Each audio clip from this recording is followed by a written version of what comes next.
पूर्व मंत्री ठाकुर वीर सिंह की जयंती हर वर्ष की भांति इस वर्ष भी 26 अक्टूबर को उत्साहपूर्वक मनाई जाएगी, जिसकी तैयारियां पूर्ण हो चुकी हैं। जयंती कार्यक्रम की जानकारी देने के उद्देश्य से वीरवार को स्थानीय ठाकुर वीर सिंह मार्ग से दुर्गा पैलेस के पूर्व मंत्री स्वर्गीय ठाकुर वीर सिंह के पुत्र भाजपा नेता ठाकुर विक्रम सिंह ने पत्रकार वार्ता आयोजित की। इस दौरान उनके साथ स्वर्गीय ठाकुर वीर सिंह के पुत्र पौत्र कुणाल सिंह व विशालजीत सिंह व समर विजय सिंह मौजूद रहे।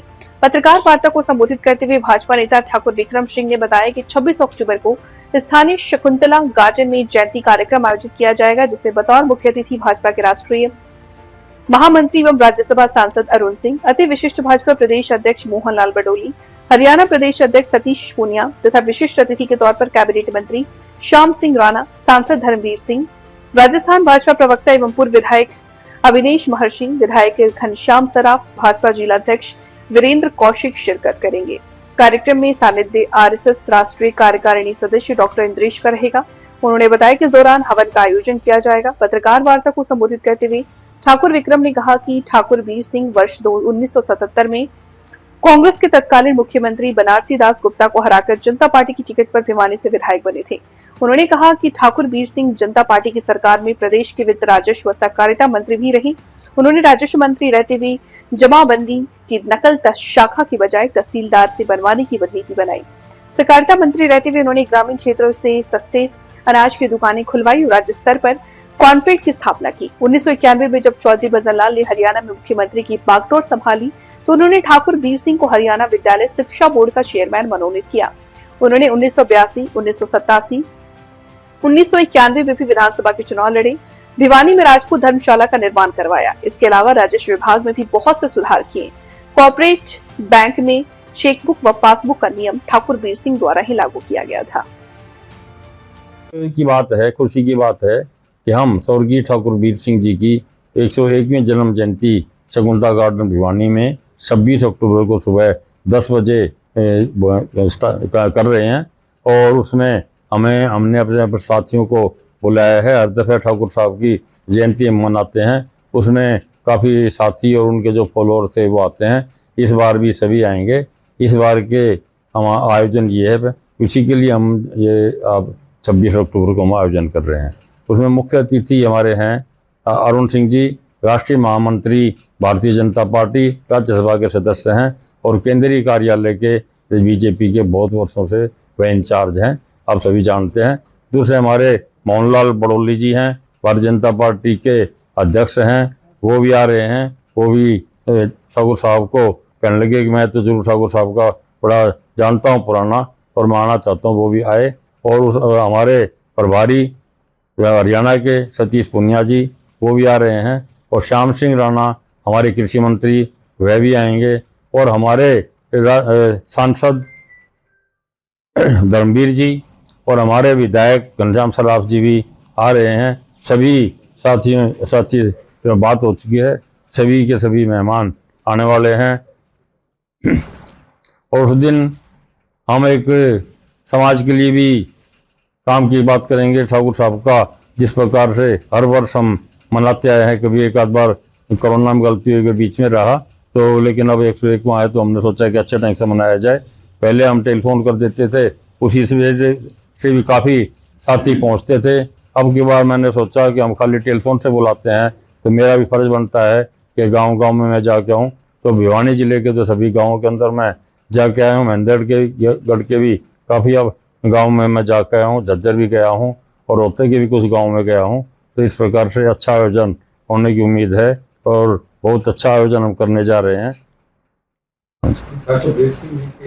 देखो मैं बताता हूँ, ठाकुर साहब को सबसे पहले जब तो देवीलाल जी ने मंत्रिमंडल में शामिल किया था तो उनको वित्त, एक्साइज एंड टैक्सेशन और टूरिज्म और हाउसिंग बोर्ड महकमे दिए गए थे।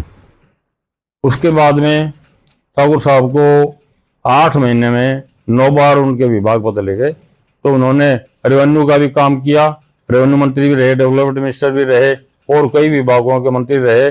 और उसके बाद में देवीलाल जी ने एक डुअल मेंबरशिप का सवाल उठाकर कि ये जो मंत्री हैं ना, ठाकुर वीर सिंह जी, डॉक्टर मंगल सेन जी, रामलाल वधवा जी, फतेह चंद विज जी, ये भारतीय इसके जनता पार्टी के भी सदस्य हैं और आरएसएस के भी सदस्य हैं।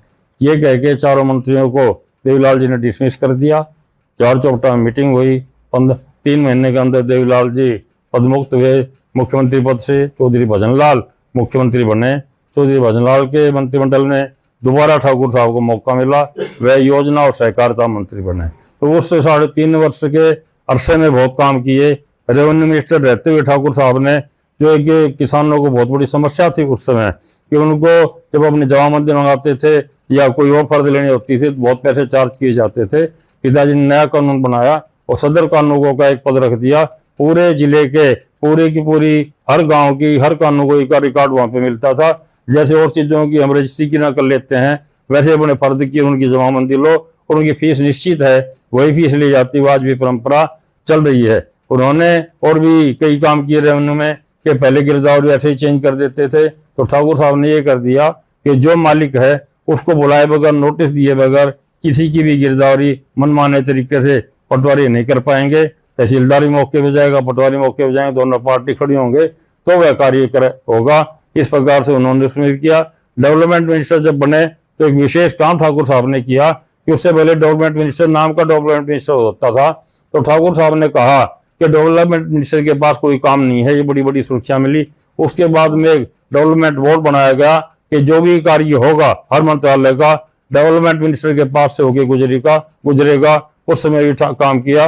और जब योजना और सहकारिता मंत्री बने, योजना महकमे में भी ठाकुर साहब ने सरकार के हित में भी, जनता के हित में भी बड़े कार्य किए। उन्होंने ये किया, जब साल पूरा एंड होता है, पहले तो बजट खत्म होने से पहले कि नवंबर के शुरुआत में पूछ लो कि किसने कितना बजट यूज किया है, कितना पैसा बाकी है। अगर पैसा बचता दिखाई दिया और दूसरे महकमों में कमी है तो वहां पर वह पैसा भेजा जाता था। योजना मंत्री रहते हुए अब योजनाएं बहुत अच्छी अच्छी उस समय बनी। और फिर सहकारिता विभाग, जिसकी आप सभी चर्चा भी कर रहे हैं, इंद्रेश जी ने भी पूछा, सहकारिता विभाग में पहले लोग जो सहकारिता का काम देखने के लिए लोग महाराष्ट्र जाते थे, गुजरात जाते थे, वहाँ बहुत पुराना सहकारिता का कार्य चलता था, किस प्रकार से वह काम करते हैं। ठाकुर साहब ने जब हरियाणा में चार्ज संभाला तो 3.5 साल के अरसे में सहकारिता विभाग को ऐसा बना दिया कि महाराष्ट्र और गुजरात के लोग हरियाणा का मॉडल देखने के लिए आते थे कि किस प्रकार यहाँ पर काम किया जाता है। सहकारिता के लिए उन्होंने हर गांव के अंदर एक कॉन्फर्ट महकमा बनाया नया। कॉन्फर्ट महकमे के अंदर हर गांव के अंदर एक दुकान बनाई गई। दुकान पे सामान रखा गया, कपड़ा है, राशन है, दूसरी चीजें जैसे कि डिपो में मिलती हैं वैसे उसमें रखा गया। और उसमें एक सेल्समैन और एक हेल्पर को नौकरी मिली, जिससे काफी हजारों लड़कों को नौकरी मिली। फिर उनके डीएम भी बने, उनके एएम भी बने, उनके दूसरे बड़े भी बने। तो इस प्रकार से बहुत बड़ा महकमा बन गया था। और बाद में तो लोग ये कहने लगे जो ठाकुर साहब का महकमा है और उसको खत्म करने में लगे रहे, वो अलग बात है। लेकिन उसमें रहते हुए जो ठाकुर साहब ने, जब चीनी मिल थी उनके अंडर में थी, तो उन्होंने पूछा कि भी जब एक दफा सीजन चला गया उसके बाद में आप कैसे स्टार्ट करते हो। तो उन्होंने बताया कि हम तो लाखों रुपए की लकड़ी खरीदते हैं, लकड़ी खरीद के पहले हम उससे करते हैं, बाद में फिर चालू रहती है मशीनें। ठाकुर साहब ने ये कहा कि लकड़ियां नहीं जलाओगे आप, लकड़ियों की जगह जो खोई बचती है, खोई को आप सुखाओ और सुखाकर उसी को ईंधन के रूप में चालू करो। तो लाखों रुपए हर शुगर मिल में बचत हुई। चीनी की भी वित्तता बढ़ाई गई, गन्ने के किसानों को भी अच्छी तरह से काम करने का मौका मिला, समय पर पैसा दिया गया। तो सहकारिता विभाग में चाहे हाउसिंग की थी, चाहे इन्फेड फैक्ट्री थी, उसमें एफेड की फैक्ट्री थी। एफेड की फैक्ट्री को भी कामयाब करने के लिए ये कहा कि जहाँ पर सरसों ज़्यादा पैदा होती है वहाँ तेल के मिल लगाए जाएं, जहाँ पर दाल ज़्यादा है वहाँ दाल के मिल लगाए जाएं, और जहाँ पर गन्ना ज़्यादा है तो वहाँ पर और भी शुगर मिल लगाए जाएं। एफेड ने भी बहुत अच्छा काम किया उस समय। और कोऑपरेटिव बैंक में ठाकुर साहब ने बोर्ड बनाकर नौकरियां, बहुत बच्चों को नौकरियां मिली उससे भी।